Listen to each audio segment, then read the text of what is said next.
Hello and welcome back to Cooking the Books with me, Gilly Smith, the podcast which takes us through 4 food moments from the books of our favourite food writers. It's about all of life through the prism of food, and this week more than ever, I'm with Imad Alarnab, whose story has become a symbol of hope for so many migrants fleeing their war-torn homelands. This is one of the reasons why I jumped in that dinky boat, even that we agreed about being 12 on it with the smuggler. I jumped in it because I don't want to get in that lorry back to Izmir. Imad's Syrian kitchen is so much more than a book of recipes from Syria. It's the story of gritty determination to make a better life for Imad's family, of meeting angels even when he was in the depth of despair, and the extraordinary healing that food from home can provide. I asked him what it felt like to leave Damascus back in 2015 to build a new life in the UK.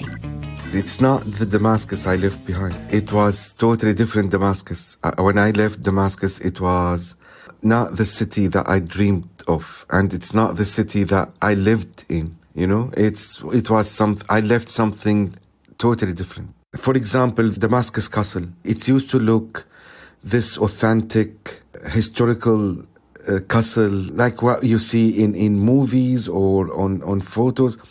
But when I left that city, it wasn't. Even the color was totally different. It was painted with red, black, green, like the Assad flag. We have 2 flags now. One present Assad and his regime. The other one present the opposition. I want to be part of one community, not 2 communities like what we have now. Actually, we have many, many more. It's not one Syria anymore. So when I left Damascus, it wasn't the same Damascus. But that's Damascus that you grew up in and that you were very successful. You had 3 restaurants, you had juice bars all across the city. I mean, they were all decimated within 6 days during the war. Yep. But I mean, I've spoken to so many families for my series Jaibli Salaam, which I made back in 2015, and they talked about Syria being the most perfect country. It had the most perfect weather. It was gorgeous in the summer and amazing, gloriously snowy and cold in the winter. You've got the sea, you've got the mountains, you had the perfect climate, you had the perfect food, and we're going to go into that. Yeah, yes, we do. But it was a country that was really beautiful, and people lived a very good life, didn't they? Can you paint us a picture of that Damascus that you grew up in? Damascus was perfect for me and lucky people like me, but not for everyone. Yeah. We had people suffering from, like, for example, just outside Damascus, like I think around 8 kilometers outside Damascus, I saw people literally gathering over a watermelon. The sad part is that this watermelon, it's not a good one, but because they were so poor, when they found it, you know, in Syria, we used to have this small ruined watermelons thrown to cows because to feed so cows plentiful. from it. Yes. So it was great for grown-up businesses like mine, or for the majority of people. It wasn't that way. The revolution was coming, but we were so blind to see it coming, actually, because everyone thought that Assad regime is really on control, but we didn't see the Arab Spring. We couldn't even imagine that something like this could happen in Syria. You know, like now, if you're gonna tell someone that in few weeks you're gonna have a revolution, let's say in Northern Korea, no one will believe this because people there are brainwashed. But when it starts, it's like a domino, you know, like you cannot even stop it. It's gonna happen. And this is what happened in Syria. It was extraordinary how quickly it happened, wasn't it? And you got caught up very early on when your family were nearly killed in a bomb explosion, and you were taken by the police and beaten really, really badly. Really badly, yes. Tell us about that moment when your own country turns on you. To be honest, it's not only my country turns against me, my whole life turns against me. You know, like no business. Everything that I worked for was destroyed. Lucky me that I had my family with me, but their life on risk all the time. And finally being accused that do something horrible like this just because they are looking for anyone to accuse. You know what I mean? Yeah. Like the for police me, accused you of putting that bomb yes, in place. not because of me. Not they wanted to accuse anyone. You know, they wanted someone, Yeah. and I was that one because I was on the wrong place at the wrong time for me. And it was because your family was in it and you were running to help them. But you still have those scars and you still have that pain in your body from that awful beating that you had from the police. It was also one of the reasons why you realised just how dangerous this situation was and how you had to leave your country and your family to find a better life.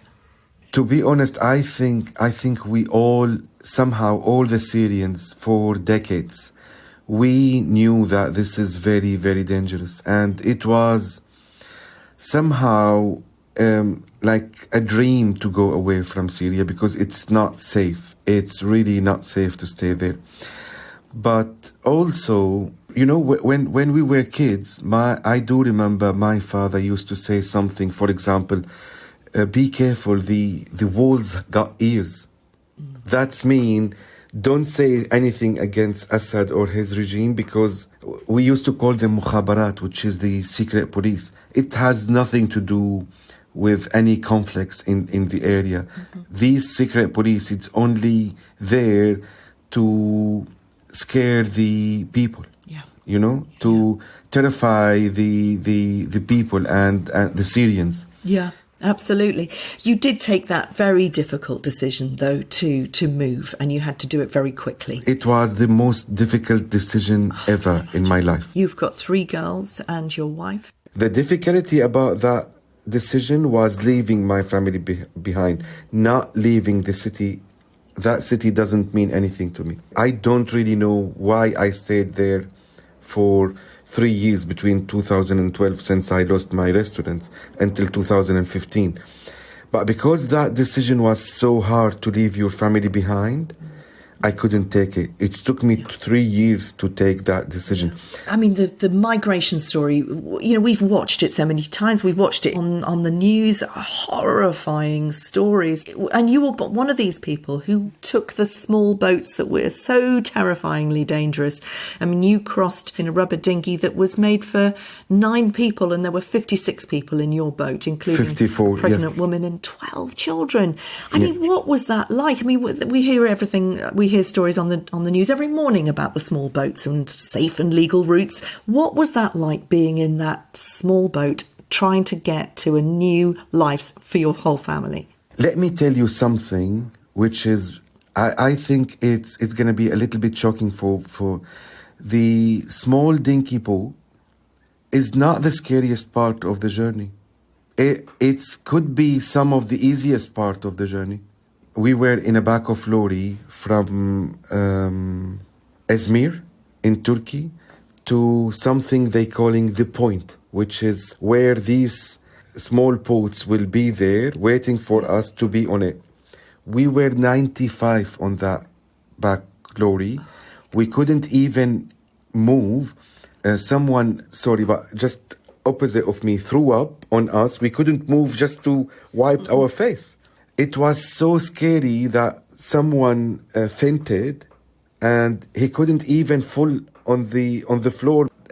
And the driver was so crazy. I felt that we're not gonna make it. We'll flip or be in an accident anytime now because it's feel very, very scary in that time. And to be honest, this is one of the reasons why I jumped in that dinky boat, even that we agreed about being 12 on it with the smuggler. I jumped in it because I don't want to get in that lorry back to Izmir. Yeah. I felt that no matter what happened now, it's going to be much better than going back. I wanted at least it either make it to Greece or let the Turkish police take me because whatever happened, it's going to be much easier than going back in that lorry again. Yeah. These choices that you are having to make in such a short period of time are utterly terrifying. We know this story. I mean, I watched the film The Swimmers recently, and they did a very similar journey to you, and the one that we saw so often every night on the news. You walked hundreds of miles from Greece to Macedonia. You took the train into Serbia. You cycled through Serbia. You were smuggled with 5 other men in the back of a Peugeot into Hungary. That one was one of the most scary parts ever.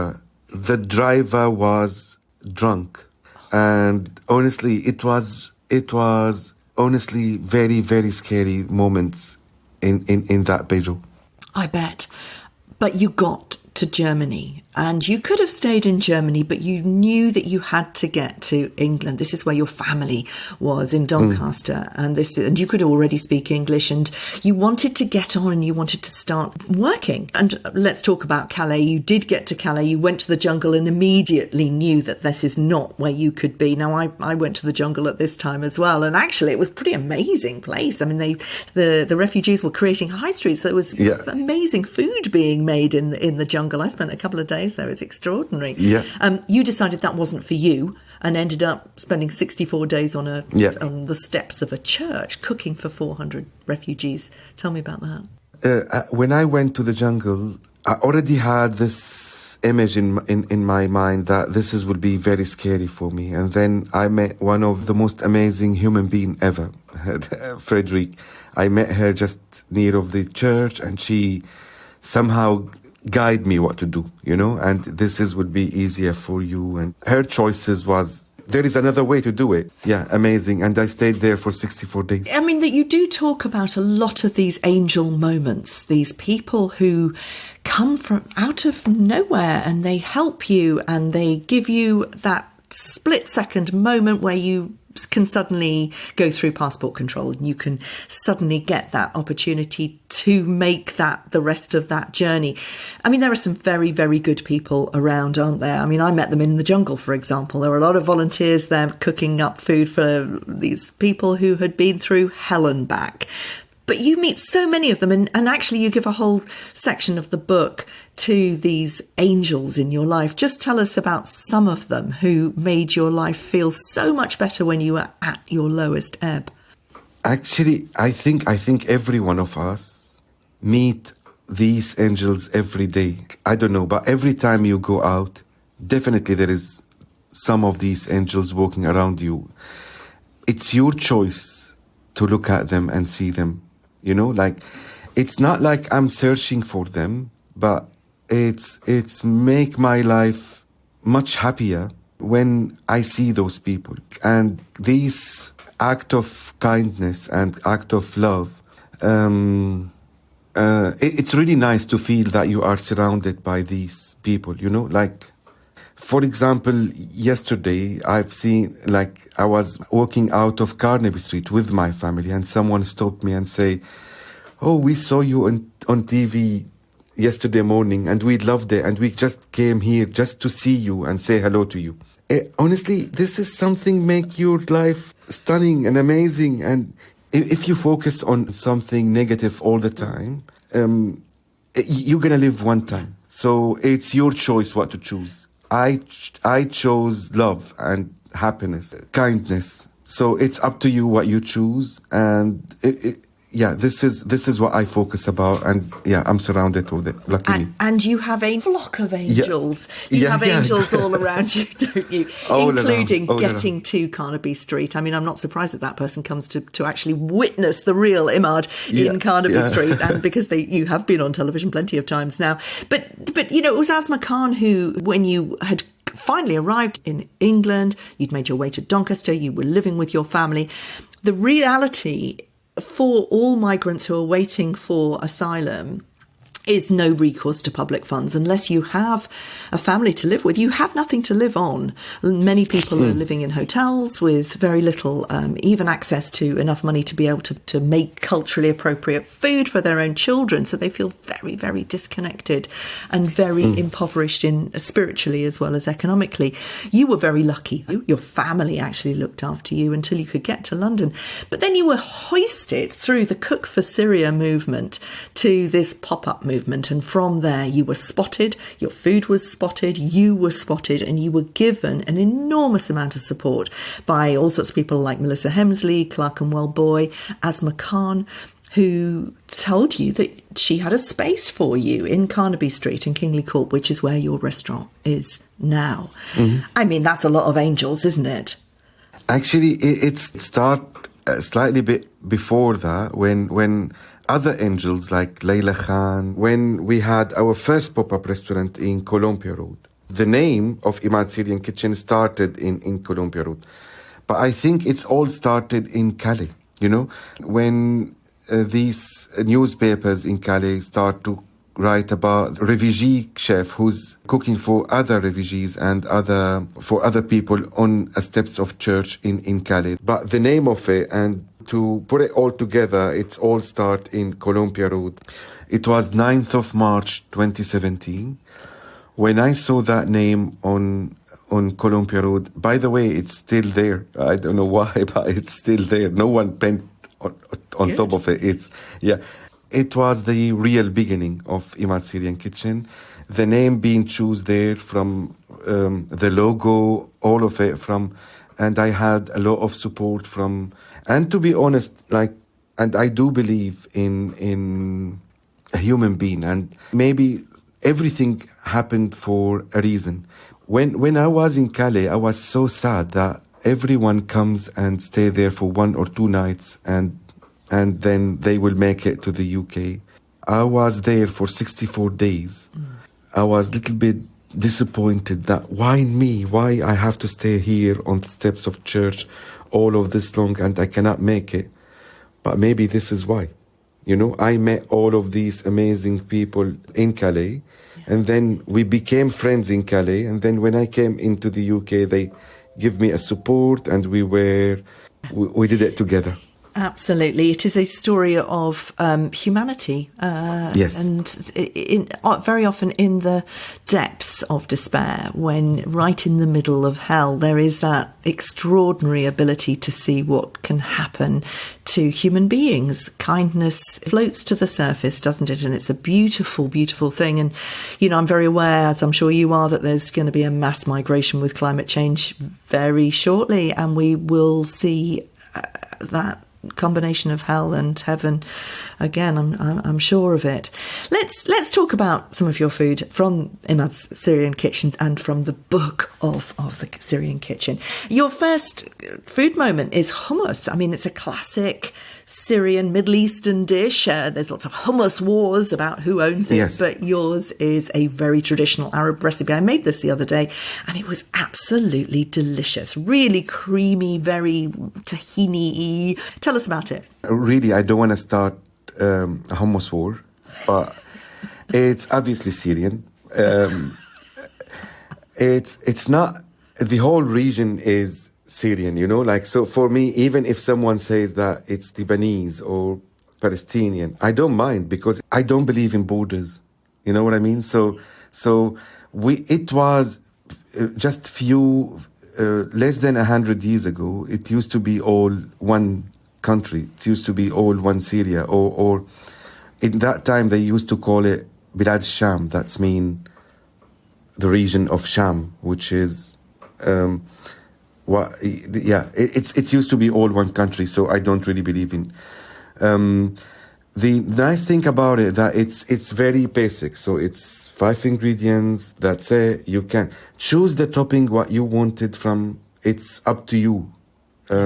Feel free to change whatever you like in hummus. And you've topped it with minced lamb in your food moment. Why have you chosen that? Do you still do that here? We still do that here, and we do it in Damascus. So, for example, there is few, especially near of the old markets in Damascus, you have few restaurants where the main focus for them is like 3 or 4 ingredients, like chickpeas is a big part of it. For example, you will have the type of restaurants called Hamsani. Hamsani is someone who deal with chickpeas and fava beans, and that's it. Everything else is related to it. So they will do hummus with olive oil. They will do hummus with lamb, minced lamb. But the main thing is hummus. Everything else is just a topping of it. So the hummus means chickpeas, by the way. So if you wanna create your own recipe of topping, it's up to you. But the basic is basic hummus, and that's it. Yeah. And hummus for me, I mean, I never went to Syria, and I don't suppose I ever will now. I mean, that's just so sad. I heard so much about it, and it sounds such an amazing place. But, certainly in other places in the Middle East, it is that lovely sort of night market idea, everybody walking around with, falafel and hummus and, just, it's street food, isn't it? And that lovely buzz that comes from people being out in the street and eating together. That seems such a loss. Can I ask you, what is now, if you open your fridge, what are you going to find in it? Something you always have in your fridge? Actually, I always have hummus. Okay, so yeah, like we always have hummus in our fridge, like for some people it's maybe a bottle of cold water. For us, you will always open our fridges and you will find hummus. This is something from hawadir. Hawadir is, we call it ready-made, which is like you always have a piece of bread in your fridge. You will always have a jar of olives or pickles or a bottle of olive oil. Yeah, it's something ready in there. I mean, what I love about that is that there's hospitality intrinsically in that, because if somebody pops over, you have something to be able to give them. It's not, we might have something, or I might have something in my fridge to snack on, but the purpose of you having hawadir means ready things. It's ready for other people, isn't it? It's about inbuilt hospitality. I love that. It's central to Middle Eastern culture. Yes, I do remember, for example, my mother used to have like a whole feast when my relative came from other countries in the middle of the night. Like a dining table of 8 will be ready within 20 minutes, and you cannot even spot the table. It's sharing plates everywhere, and it's all ready. It's all there. So yeah, exactly. And I think your second food moment is falafel. It's the same thing, isn't it? To be honest, in falafel in Damascus, we don't really do it in our houses, because in every corner, in every street, you will have a falafel shop, so you don't have to. And it tastes amazing. So you can just walk for 2 minutes and you will buy the most amazing falafel. Actually, we have also, in falafel shops, we have this small trick where when it's not that busy, in the hot oil, you will throw coriander seeds. And the whole street will smell like coriander seeds in seconds. So you cannot really resist. And the nice thing about it in Syria, you don't have to buy a falafel box or a falafel wrap like in here. You can just ask the falafel shop is to give me 50 falafel pieces, and that's it.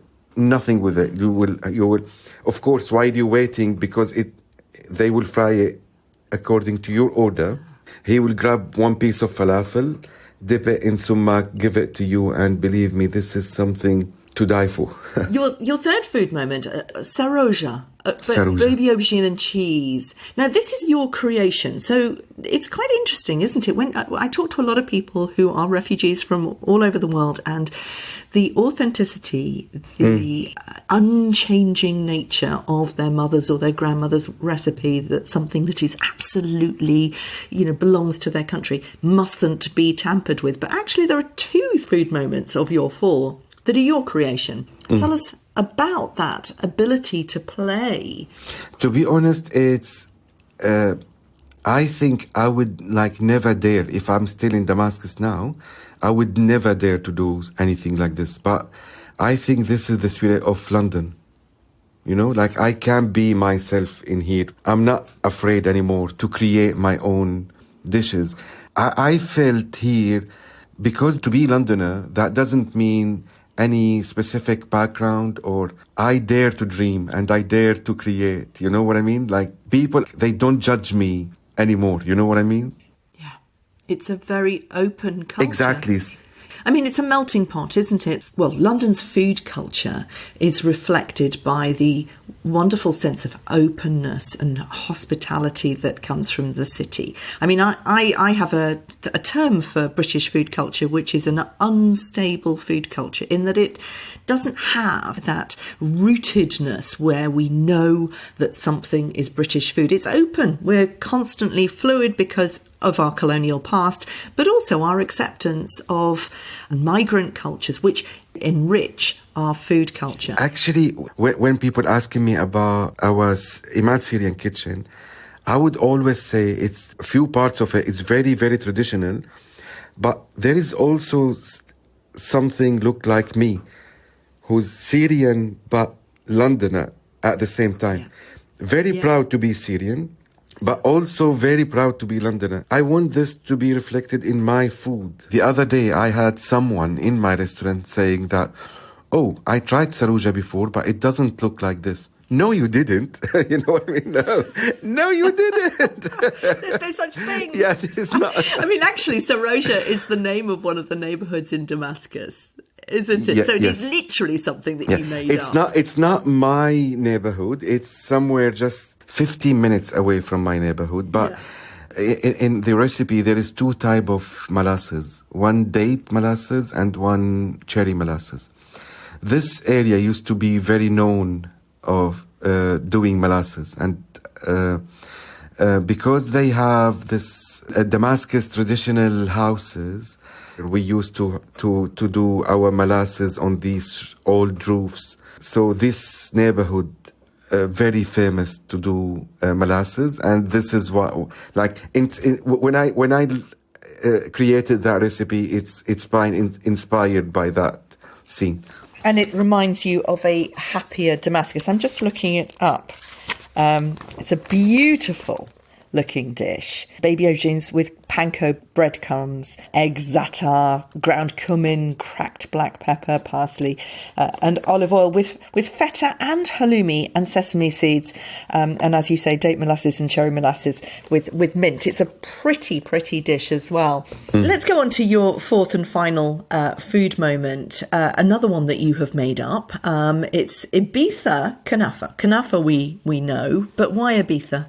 Because I had to do a pop-up in Ibiza, and it was always challenging to create dishes for every pop-up. Not because I wanted to, because it's challenging to cook in someone else's kitchen. You know, like in London, for example, when I wanted to do a pop-up restaurant, I always do the basics in my kitchen, in my house, and then take it over. Which is making sense because it will make my life much easier cooking in someone else's kitchen.